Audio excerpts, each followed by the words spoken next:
Studio Sheikhpura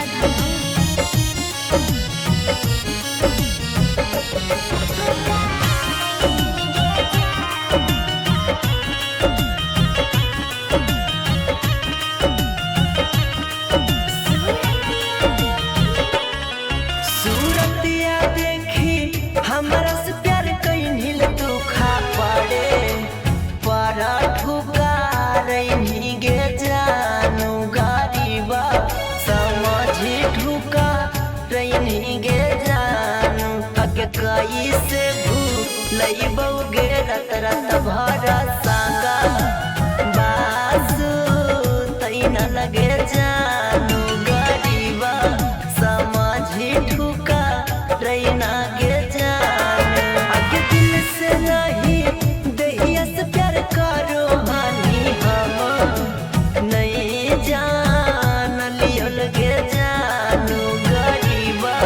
समझी ठुका रैनी गे जानू आगे कैसे भूलैबौ गे रत रत भर संगा बासु तैना लगे जानू गरीबा समझी ठुका रैना गे जानू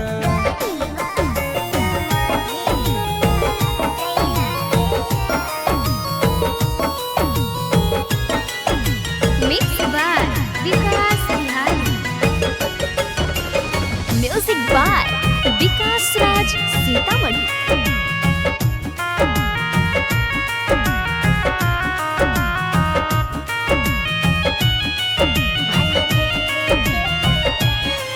भले दे दे के औकात नहीं रहोगे सोना चानी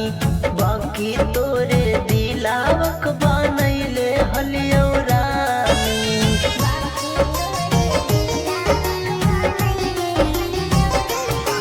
भले दे दे के औकात नहीं रहोगे सोना चानी बाकी तोरे दिलावक बनैले हलियो रानी झूलुफिया देखी कहीं हल प्यार रुपैया देखी ठुकारनी गे जानू गरीब समझी ठुकारने गे जानू अगे कैसे भूलैबौ गे रतिया रत रत भर संगावा सुतैनी लगे जानू अगे रतिया रत रत भर सुतैनी लगे जानू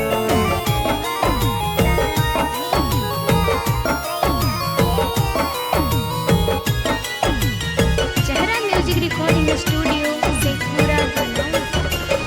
म्यूजिक बाय विकास राज सीतामढ़ी।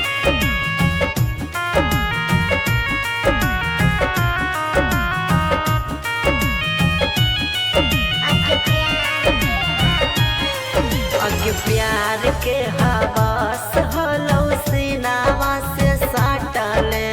भर गेलौ मनावा ता हमारा के डांटले